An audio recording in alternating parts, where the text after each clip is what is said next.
Mill. This is February the 14th, 1956. This is Mr. Stalfa. When did you come to Ardmore, Mr. Stalfa? 1892. How old were you then? 27-year-old. Do you remember what your first job was when you came to Ardmore? A merchant tailor. You were a merchant tailor. Where was your shop then? 10 East Main. Did you own your shop? No. Do you remember who you worked for? Oh, I owned the shop over there, all right, but I didn't know the building. You owned the shop, but you didn't own the building. Do you remember where you went to Mass when the first Mass was held in Ardmore? About 1897. Do you remember was it in someone's home? In Hammer's residence. Hammer's residence. Do you remember who the priest was that said the Mass then? They were from Sacred Heart. Sacred Heart priest.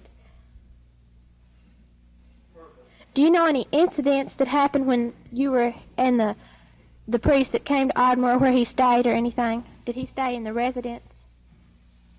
Well, some incident happened over there. I don't know where it is. Don't read it. Turned off. No, whatever.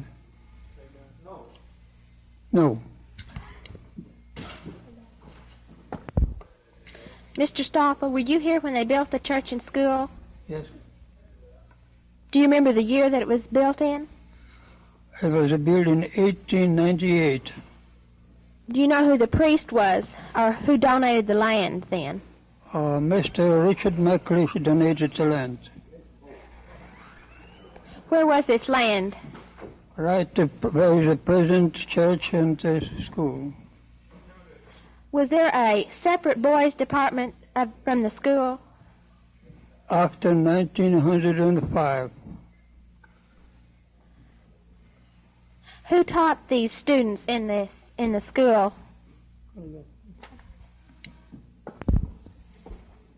No, what do you want? The sisters from Natchez. Yeah. The first teachers of the Sisters of Natchez of Louisiana. They taught here about 3 until or maybe 4 years. After that, they left Ardmore and see for how much they take on teach the school.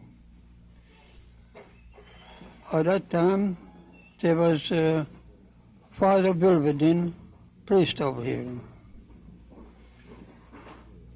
Father Hall left for the Philippines, and Father Bilvedin took his place.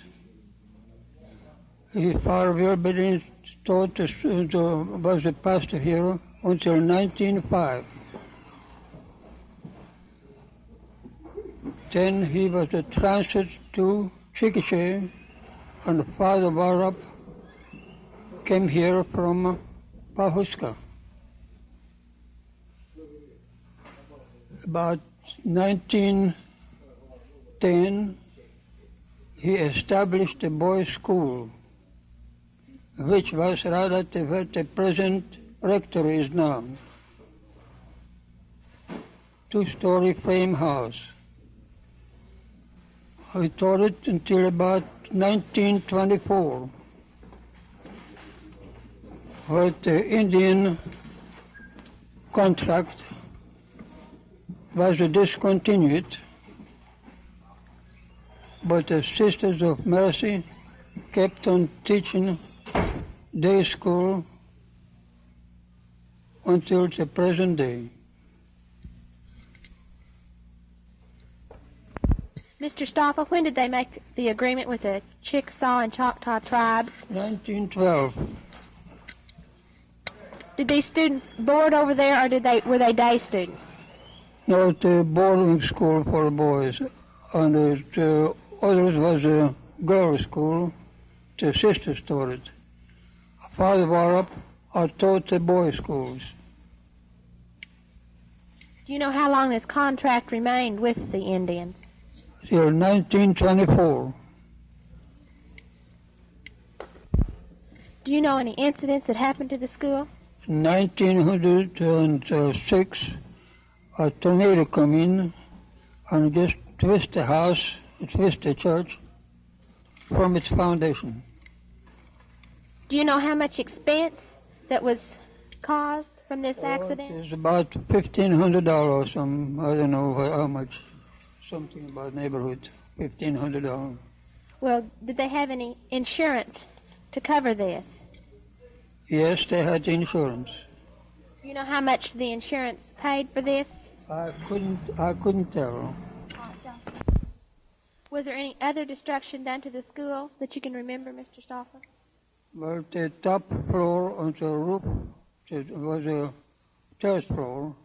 On the second floor, it was practically burned up. What year was this, Mr. Stalfa? Sometimes 1809 or 1909 or 1910.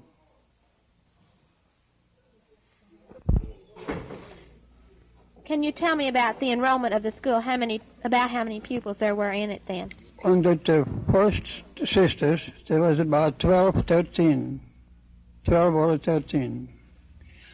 Under the second sisters, there was about 35 or 40. When was the public school built? 1906. Were there many pupils left after the building of the public school? No, they doubled up on it. We had a double more children than we ever had before. After the public school was erected? Do you know why the school grew so, even though there was a new public school built? I think about 5 or 6 grades, that's about as far as they went. Well, what caused it to grow? Was it because the town was growing larger? Yeah. The town was growing larger. The growth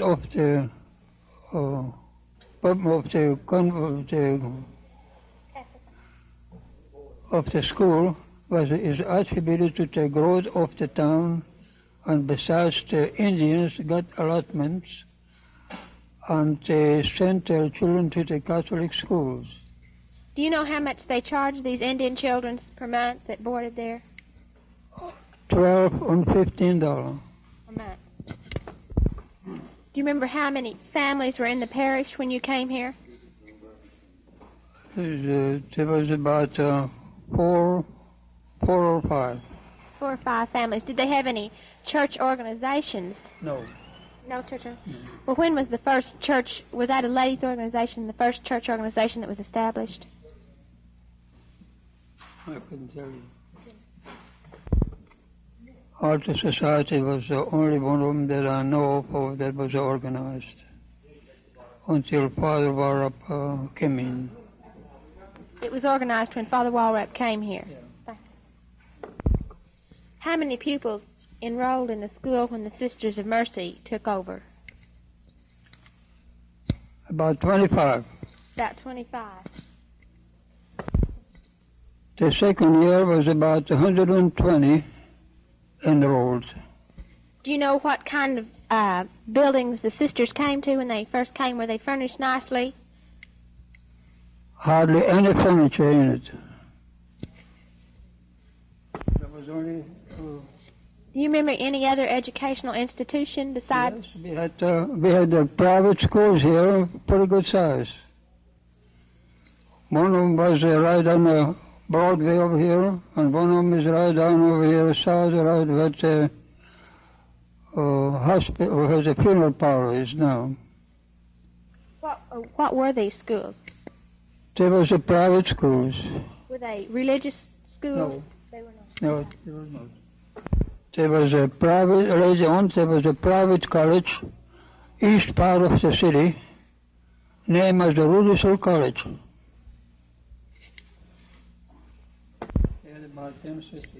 Do you remember who the first sister? Who do you remember when you first? I don't remember their name. I don't remember their names. The only from the first sister, the only one I remember was the Sister Mary Thomas. What year did she come here? About 1910 or 11. Do you remember how long she stayed?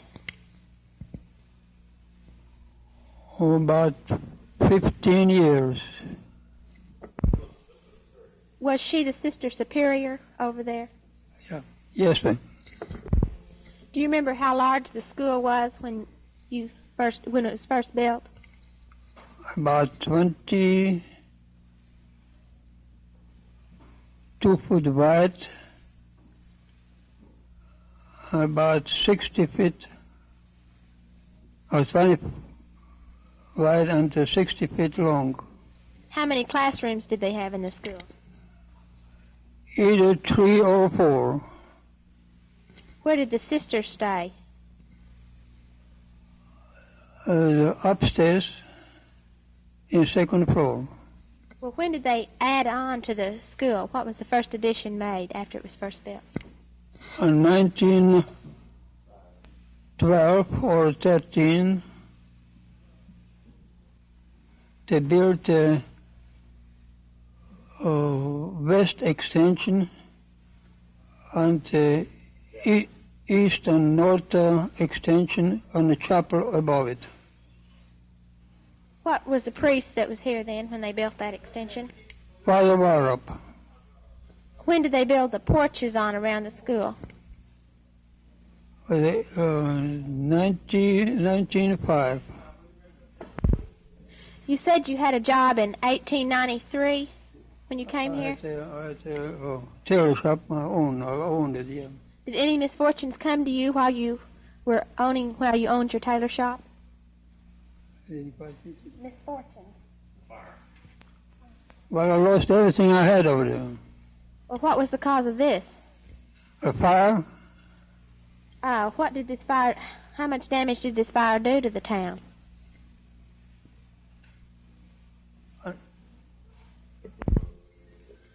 Approximately $1 million.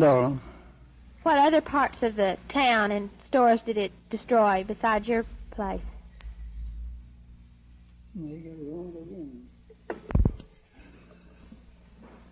The whole business town at that time burned on both sides of the main street, from Carter Street down up to the A Street west.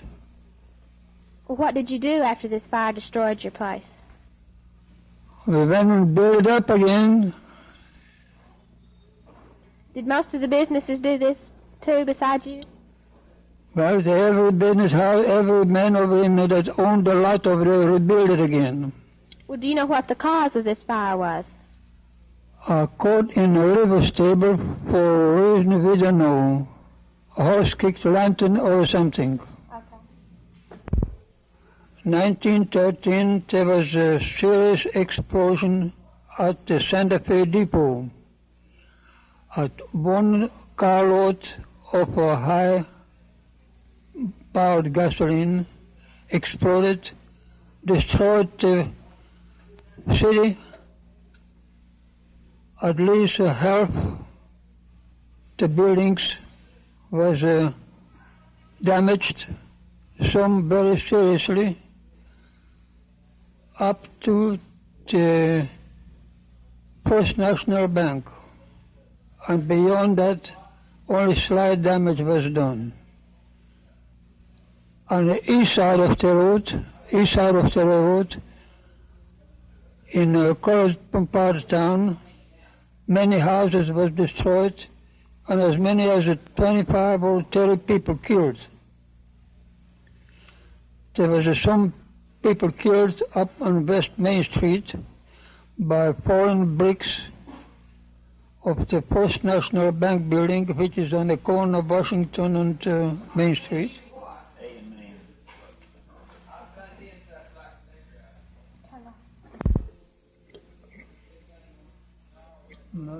What damage did this do to your place then? It broke up the water main and gas main under my floor, and it smashed all windows and show windows, damaged quite a bit of clothing, cut it up by the glass. And that's all. The Santa Fe Railroad Company paid up all damages in full to everybody. And you kept your same shop then? I kept the same store. When the committee of the Santa Fe Railroad Company came to my store, I showed them such clothing, hats, shirts, that was cut up by breaking in glass windows. And the damage was $385. They were so elated that the damage was so little, while my neighbors claimed $4,000 and $5,000, which didn't have hardly any damage at all. They settled with me at once, and I was able to keep the door open from that on, while the rest of them had to close up until their damages was adjusted. Naturally, I had a very fine business during that period. What was the law order here when you came, Mr. We Stalfa? had none. Later on, about in a year after that, we had a night watchman. He got permission to carry a gun from the federal government. Later on, we had one fire engine that had to depend on a public well right in the middle of the main street. When the fire broke out, everybody had a section out and give the salvo like a bottle on, like a real bottle. Everybody come around with the buckets, and that's all equipment we had for fighting fires, until we got the fire engine. Each man on the main street has contributed to buy it. Best I know it cost $750. What year was that? That was in 1907. Were there any famous outlaws that ever came to town? There was many of them here. How did they detect them? When they came to hardware store and buying much ammunition. At that time we didn't have no city government, but we had a United States Marshals from Denison.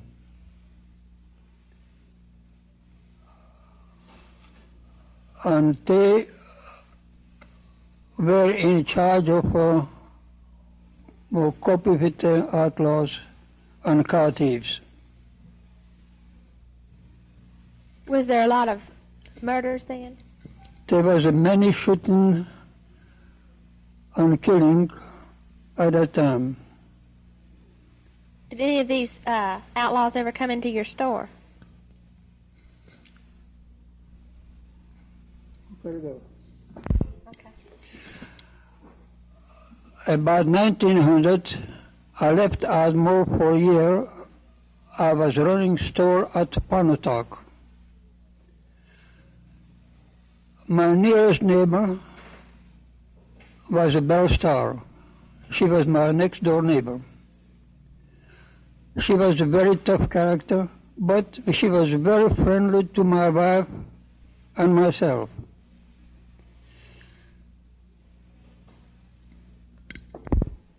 Her man, who she was associating, living with, was killed at Sulphur. One day, after I come back to Ardmore, she come here and she wanted to see John Stalfa. She was armed with a gun and drunk. Our chief of police come to my place and say, John, you better hike over there. Belle started here, and she wants to see you. So I did it. She come in the store, wanted to know where John Stalfa was. They told her that I wasn't here today, that I was gone. I don't believe it. Well, that's all. That's it. At last, the policeman persuaded her to go to hotel and leave town, which she did. Apponetuck itself was a off-the-railroad town and pretty tough. There was many outlaws hiding from any sheriffs or deputy marshals because it was a off-secluded place. There was a man named Drigger. One day he shot men, and the town marshal, who was also a photographer and a judge, wanted to try him. He told him that he hasn't got no sense enough to know anything about law. And he come to my place of business. He says, Stalfa, if it was not for you, I would burn this whole town up tonight.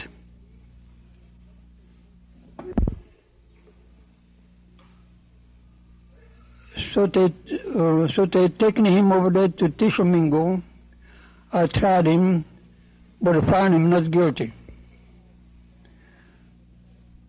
Pretty soon he left the town and went to West Texas, and last report we had somebody killed him with axe. Thank you, Mr. Stalfa. This has been an interview by Rosemary Combs, senior in Ardmore High School, 1956.